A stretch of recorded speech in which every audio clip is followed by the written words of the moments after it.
أعوذ بالله من الشيطان الرجيم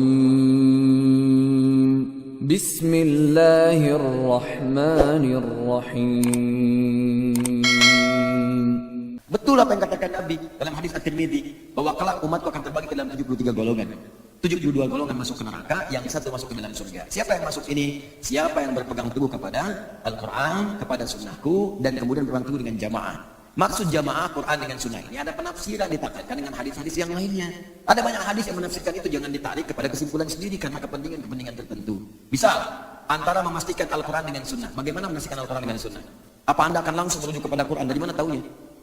Apa Anda langsung baca hadis? Dari mana pahamnya? Ditafsirkan lagi hadis Nabi. Contoh hadisnya, ambil kita hadis riwayat Ibnu Majah misalnya, nomor hadis 233. Di ujung hadisnya, ini sering dipisah jadi 3 bagian. Kalau saya bacakan dari Abu Darda, man salaka tariqan yaltamisu fihi ilman sahalallahu lahu tariqan ila jannah wa innal malaikata latadu ajnihata ridan li talibil ilmi wa inna talibul ilmi yastaghfiru lahu man fis samawati wa man fil ardi hatta al-hitanati fil bihar wa innal ulamaa'a warathatul anbiya wa innal anbiyaa'a lam yurithu dinaran wala dirhaman walakin warathul ilma fahadhu bihadhil wafir.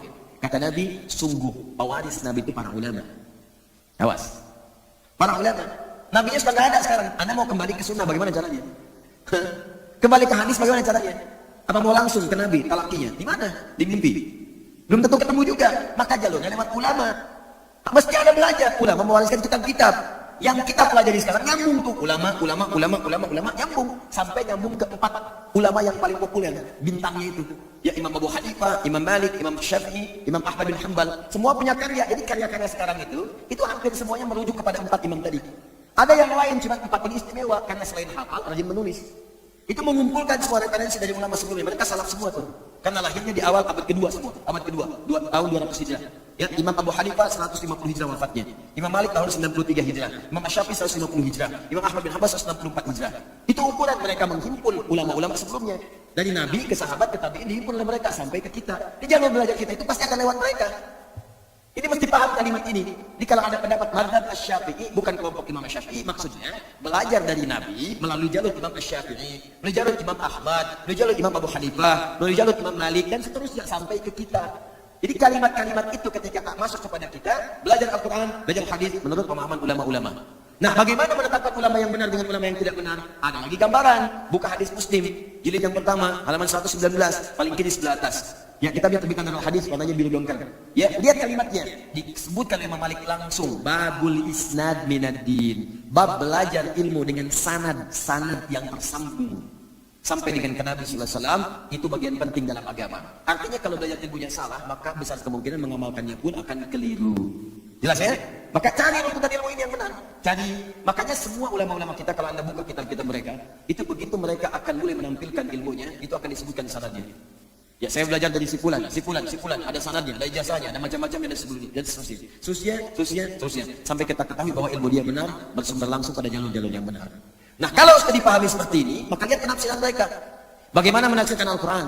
Bagaimana menafsirkan hadis? Kemudian bagaimana menafsirkan jamaah? Apa yang dimaksud dengan jamaah di sini? Ada 2 hal. Pertama, ma ajma' alaihi ulama. Apa yang disepakati oleh ijma' para ulama? Ulama ijma' semua. Dan karena ijma', masyarakat itu menganggap itu sudah pasti nyata benar. Makanya masuk hukum Al-Quran, Sunnah, Ijma', Qiyas. Apa yang diijma'kan oleh ulama, bukan perorangan. Sekarang Anda katakan misalnya, ikut kelompok saya supaya selamat. Ulama ijma' nggak sebuka dunia bahwa kelompok Anda itu yang paling selamat. Jangan-jangan cuma Anda aja. Nih kasus lagi misalnya, semua ulama ijma' bahwa berhubungan seksual di luar nikah itu adalah haram, dosa hukumnya ijma'. Karena ijma' itulah masyarakat menyadari, bahkan kita yang menolak untuk hubungan seksual di luar nikah. Cuma mengatakan nggak mungkin, nggak bisa. Sudah selesai, ijma' itu yang disebut dengan jamaah.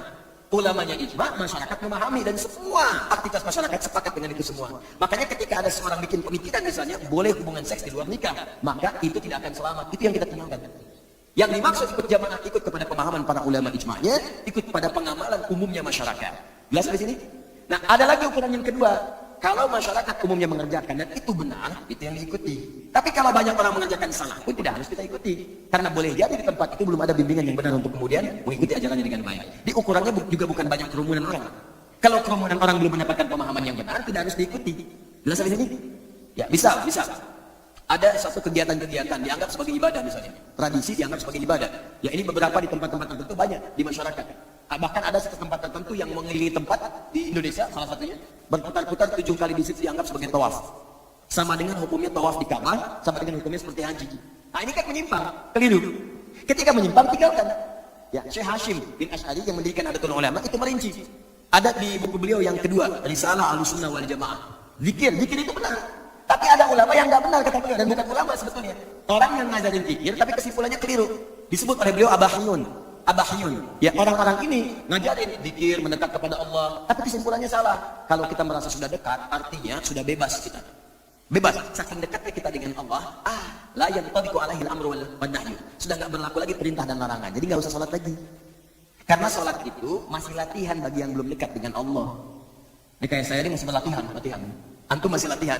Karena belum dekat dengan Allah. Kalau dekat nggak usah sholat lagi. Ini kan cara berpikir yang keliru. Ya Nabi aja orang paling dekat dengan Allah masih sholat. Ente bukan Nabi, nggak sholat.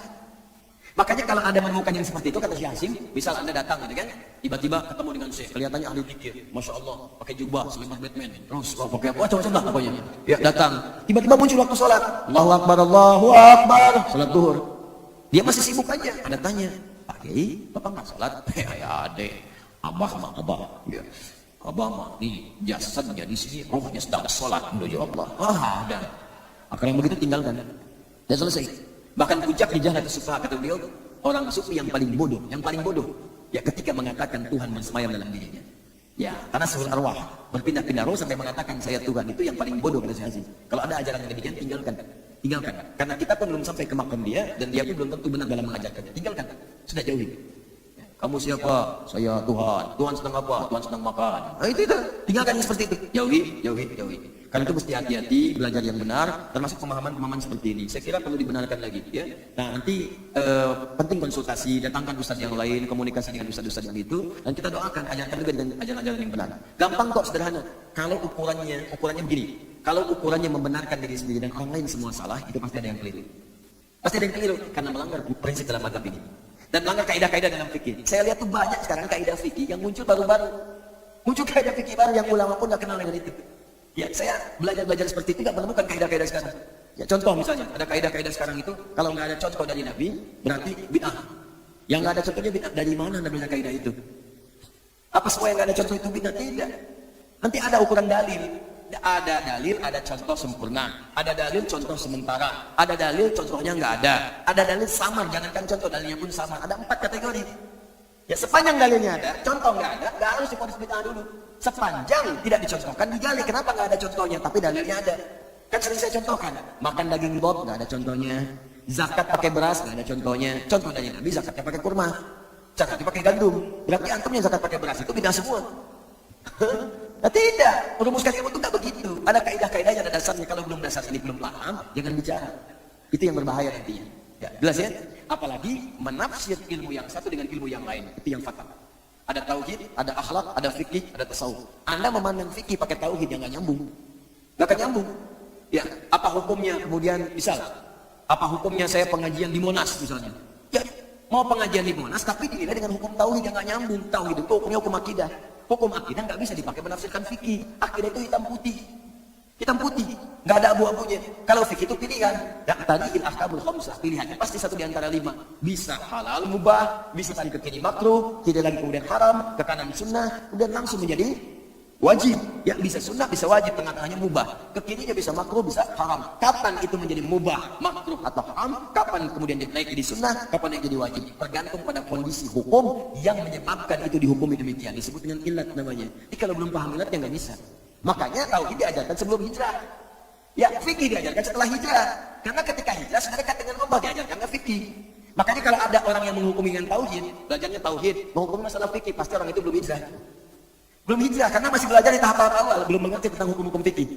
Ya, paham ya? Nah, jadi yang seperti ini menurut saya dijauhi saja, dijauhi supaya tidak melahirkan nanti fanatisme yang berlebihan dan belajar dengan baik lagi serta tetap mendoakan yang demikian. Jadi tetap dihukumi hukum bergaul yang biasa. Jangan sampai kemudian jadi kasar, tidak. Ya, teman-teman bergaul, saya tidak pernah mengajarkan Anda mencela orang. Walaupun ada yang mencela saya, enggak apa-apa, mungkin belum tahu. Saya aja memaafkan, kenapa Anda mesti ribut? Saya memaafkan, kenapa Anda mesti ribut? Allah dicela. Ya innallaha tadi tertadasa, orang kafir mengatakan Allah ada 3, itu kan celaan kepada Allah. Malaikat dicela, Rasul dicela, orang soleh dicela, sahabat dicela, tabiin dicela. Anda Tuhan bukan, malaikat bukan, Rasul bukan, Nabi bukan, ya kan? Sahabat bukan, tabiin bukan. Terus gak mau dicela. Itu mustahil. Mustahil. Jadi nggak apa-apa ya, walaupun ada yang mencela kita tetap bergaul dengan biasa-biasa. Kalau nggak sepakat, nggak apa-apa. Kan tidak harus sepakat semuanya. Tapi jangan sampai perbedaan itu menghalangi kita minum teh bersama. Ya, catat tuh.